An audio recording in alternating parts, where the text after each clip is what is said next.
Halo, halo, apa kabar Anda semua? Semoga selalu dalam keadaan sehat walafiat. Kita ketemu di hari Jumat. Ini Jumat yang banyak ditunggu-tunggu ya, Bung Rocky, karena nanti malam akan berlangsung debat kandidat calon wakil presiden, ya, Bung Rocky. Dan nanti malam kita akan gelar itu ya, nobar ya, Bung Rocky, soal debat ini ya, Bung Rocky ya.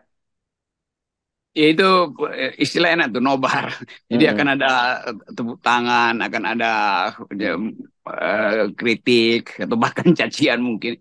Mm. Dan itu hal yang umum aja di Indonesia itu disebut nobar. Jadi rame-rame sambil Mm. gembira-gembira lalu mulai memperhatikan siapa yang akan kena KO. Kira-kira begitu kan.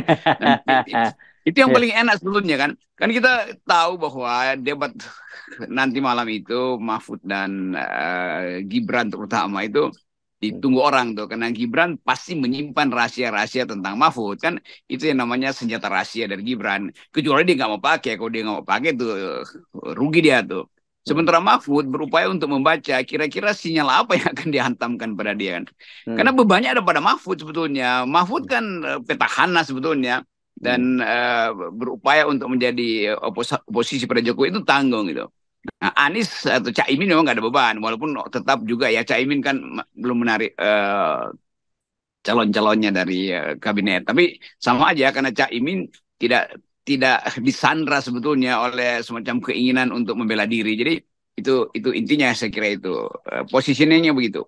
Iya, walaupun omongan Anda ini nggak akan didengar oleh Pak Mahfud MD, kata Pak Mahfud loh ya. Iya, saya sering kali ke Pak Mahfud tuh WA khusus sih. Jadi kalau diomongan publik dia nggak dengar. Tapi kalau saya WA khusus pasti dia dengar lah. Dia baca, bukan dengar. Iya, dia Iya, iya. baca. Iya. Oke, dan orang pasti juga nunggu-nunggu namanya nobar. Kalau nobar ini kan sebenarnya diadopsi biasanya dulu pertandingan-pertandingan Piala Dunia biasanya orang nonton gitu dan orang akan memprediksi scoresnya gitu dan kemudian kira-kira jalannya pertandingan. Orang yang ingin dengar seperti itu dan khusus untuk soal debat ini pasti orang juga akan pengen dong dengar prediksi Anda seperti apa, jalannya pertandingan seperti apa dan kemudian skornya seperti apa nantinya gitu karena Gibran nggak main-main loh. Ini udah dipoles oleh tiga tim dari TKN ini. Harusnya ini debat terakhir karena ini kan pamungkas tuh. Hmm. Walaupun isunya kok wakil presiden iya, tetapi justru di dalam kondisi masyarakat ingin tahu apa hasil pemilu 2024 14 Februari nanti, orang mau lihat dari sekarang sebetulnya Gibran ini jadi nggak Hmm. sebagai presiden atau elect vice presiden itu.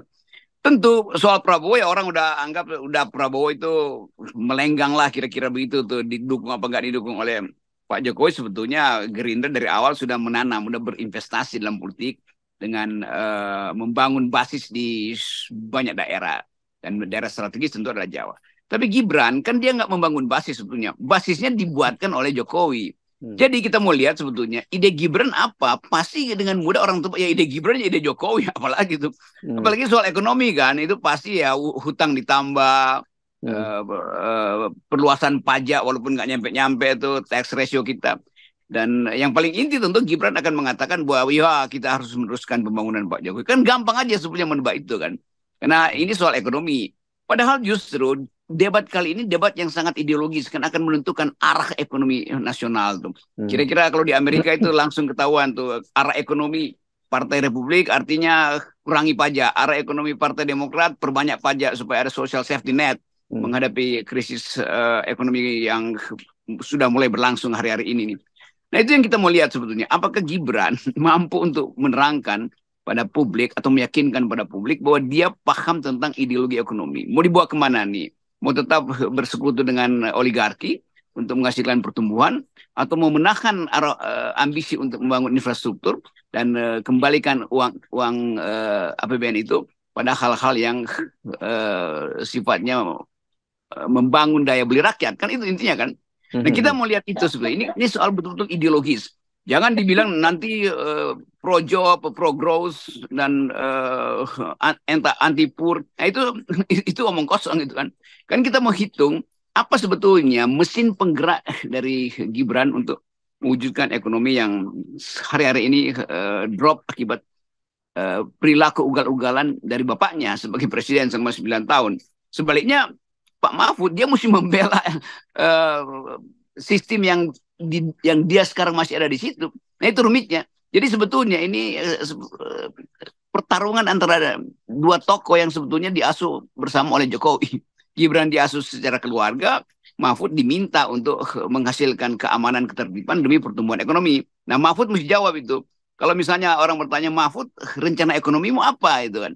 Lalu dia bilang ya kita akan mengubah hal-hal yang tidak baik di masa Jokowi. Lalu orang akan tuntut yang mana yang tidak baik itu? Kan dia mesti sebutin. Pada saat dia bilang nggak baik IKN, pada saat itu dia dipecat oleh Jokowi. Oke, ya saya kira tapi orang Bung Rocky kalau saya lihat di media sosial ya, fokusnya bukan itu loh Bung Rocky.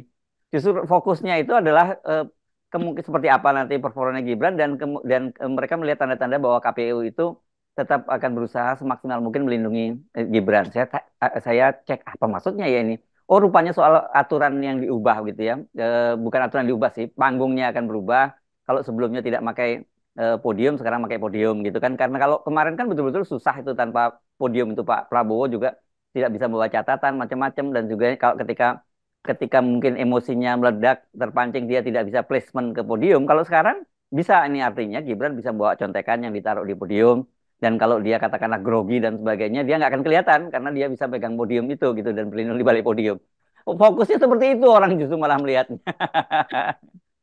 Kan akhirnya kita balik lagi pada hal yang elementer, itu tata krama di podium. Padahal sebetulnya orang menunggu substansi kan. Tapi Iya. saya mengerti bahwa yang ingin dilihat orang adalah siapa yang digebuk duluan, kira-kira begitu. Iya, iya, iya, iya, Jadi betul. memang gak ada harapan kita mau lihat, kan sebetulnya visi misi itu dipertajam di dalam debat itu. Dan kalau visi misinya ada di kepala, ngapain bawa contekan? Kan Hmm. artinya nggak ada di kepala dong visi misinya kan. Hmm. Jadi itu pentingnya substansi itu jangan mendahului sensasi. Ini buat menghindarkan sensasi yang bisa membahayakan Gibran, maka dibuat aturan tuh. Kalau Hmm. bisa jangan saling mengulas atau jangan saling membantah. Ah, iya itu juga. Ya. Tunjukkan aja visimu. Ya buat apa? Visi misi itu maksudnya untuk dimantap, bukan untuk diulas oleh lawannya kan. Jadi Hmm. saya tadi sengaja mengatakan bahwa ini adalah debat ideologis. Karena Hmm. akan menentukan Indonesia mau jadi kapitalis atau mau jadi sosialis. Kira-kira begitu kan Hmm. distingsinya kan. Oh Iya, iya. kita separuh kapitalis, separuh sosialis. Gibran bilang begitu. Mahfud bilang, ya oh, kita separuh sosialis, separuh kapitalis. Yang buat apa debat kalau begitu kan. Iya, iya, iya. Kan positioning itu mesti jelas. Mahfud mesti kembali pada ekonomi kerakyatan karena dia akan ditagi. Anda kan calon PDIP, masa perlu oligarki? Hmm. Demikian juga sebaliknya pada Gibran. Anda kan harusnya meneruskan rencana bapakmu yaitu memperkuat oligarki itu. Hmm. Karena sangat mungkin oligarki butuh kepastian hukum dan investasi aman 25 tahun ke depan. Karena itu Gibran akan wariskan nanti kepemimpinan dia itu juga pada keluarganya yang sama-sama ingin memelihara oligarki. Itu namanya konsisten. Bukan Gibran kemudian siksa ya nanti kita perhatikan ekonomi rakyat. Nggak boleh begitu. Karena ekonomi rakyat itu bagian dari Mahfud sebetulnya. Nah hal-hal ini yang saya sebut tadi debat ideologis tuh. Tetapi kita mungkin tahu bahwa ini nggak akan terjadi. Karena KPU takut kalau ideologisnya diperkuat, lalu ada orang yang nggak bisa konsisten di dalam uraian argumentasi. Nah, Tetapi ya, kita silakan. tahu bahwa publik memang hanya menghendaki siapa yang digebuk di atas panggung, bukan siapa yang berpikir maksimal. Iya, ya Anda makanya saya bilang Anda terlalu advance, terlalu sophisticated lah gitu karena ternyata ini bukan juga kecurigaan yang terlalu berlebihan dari para netizen karena seperti diakui oleh salah satu anggota Dewan Pakar tim kampanye nasional Prabowo Gibran, Derajat Wibowo, ini politisi PAN ini, dia sebelumnya kan dia juga meminta agar cuman pemaparan visi misi, tidak ada tanya jawab antara antara capres antara kandidat begitu ya. Dan ternyata kemarin sebelumnya ada tuh tanya jawab itu dan kita tahu bagaimana Pak Prabowo terjebak emosinya karena pertanyaan soal Gibran kan. Jadi pangkal soalnya juga Gibran juga sebenarnya. Pak Prabowo ingin melindungi Gibran. Nah, sekali ini dia juga minta dia tidak menyatakan tanya jawab tapi saling sanggah. Jadi ya artinya sama, coba Gibran baca aja selesai ya sudah, itu maunya dari TKN. Jadi kan ini nggak salah dong kalau kemudian netizen mencurigai itu. Ya ini debat apa presenter versus presenter kan? Kalau cuma baca teks itu ya udah kasih aja pada presenter TV untuk membacakan itu selesai itu nggak perlu dia tampil sendiri. Kan tampilnya seseorang itu bahasa tubuhnya mau dilihat, konsistensi cara dia berpikir dengan argumen dia ucapkan dan bahasa tubuhnya itu koheren apa tidak tuh. Itu dasarnya. Apalagi kalau langsung di fact check gitu, dicek fakta-faktanya yang biasanya langsung kelihatan bahwa ini bohong sebenarnya. Tapi udahlah, ini upaya untuk menyelamatkan seseorang akhirnya kan. Dan kalau begitu dari awal ganti aja kan, kasih aja kisi-kisi atau pertanyaan yang udah disebar, bocorin aja pertanyaan panelis atas persetujuan panelis, supaya langsung aja Gibran bawa satu buku di depan dia itu tentang data, Mahfud juga begitu, Caimin juga begitu tuh. Lalu tinggal tunjukin. Kalau ada yang bertanya, menurut Gibran apa yang disebut dengan pertumbuhan yang terkendali misalnya. Gibran bilang, lihat halaman 120. Ya selesai kan. Lalu Gibran bertanya pada Caimin, apa yang Anda maksud dengan mengevaluasi IKN dan jalan tol? Caimin bilang, lihat halaman pertama. Kan begitu-begitu aja sebetulnya kan.